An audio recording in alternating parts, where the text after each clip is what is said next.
সত্যি, সহ্যের সীমার বাঁধ যখন ভেঙে যায় তখন মানুষ এমন কিছু করে ফেলে যা স্বাভাবিক অবস্থাতে মানুষের কল্পনারও বাইরে। তামিলনাড়ুর কাল্লাকুরিচি ডিস্ট্রিক্টের একটা ঘটনা, যেখানে স্বামী তার স্ত্রীকে এবং তার প্রেমিককে কাস্তে দিয়ে খুন করে ফেলে, গলা কেটে। তাদের ডেড বডি বাড়িতে রেখে তাদের মাথা দুটো বাইকের সঙ্গে বেঁধে 100 কিলোমিটার দূরে চালিয়ে গিয়ে ভেলোর সেন্ট্রাল জেলে সারেন্ডার করে নিজেকে। অভিযুক্তের নাম কোলাঞ্জি। সে সন্দেহ করতো তার স্ত্রী লক্ষ্মীর একটা এক্সট্রা ম্যারিটাল অ্যাফেয়ার আছে। তো একদিন সে বাড়ির বাইরে যাওয়ার নাটক করল। সে যখন বাড়িতে ফিরে আসে তখন দেখে তার স্ত্রী লক্ষ্মী তার প্রেমিকের সাথে, যার নাম তাঙ্গারাসু, ছাদে বসে আছে।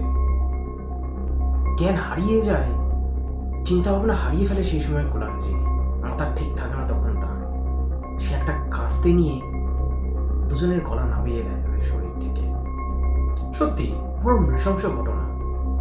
একই হয়তো বলে ধৈর্যের ভাত ভেঙে যাওয়া। যদিও এরকম ঘটনা ভারতবর্ষে নতুন নয়, অনেক আগে থেকে এই ধরনের ঘটনাগুলো চলে আসছে। কিছুদিন আগে জুন মাসে এরকমই একটা ঘটনা ঘটে। স্বামীর সন্দেহ, স্ত্রীর এক্সট্রা ম্যারিটাল অ্যাফেয়ার, স্ত্রী চলে যায় বাপের বাড়িতে, তারপরে আসে, তাদের 4 বছরের মেয়ে আছে, সেইভাবে কম্প্রোমাইজ করার জন্য, কিন্তু সেখানেও হয় ঝগড়া। সেখানেও স্বামী তার স্ত্রীকে ওই একই কাস্তে দিয়ে গলা নামিয়ে দেয় এবং তারপর সারেন্ডার করে দেয় নিজেকে। সত্যি এমন একটা ঘটনা এগুলো যেখানে কোনো কিছুকেই জাস্টিফাই করা যায় না যে কি হতে পারে। তবে হ্যাঁ, স্ত্রী বা তার প্রেমিককে মেরে ফেলা হয়েছে ঠিকই, কিন্তু খুনের দায়ে স্বামীকেও সাজা কাটতে হবে।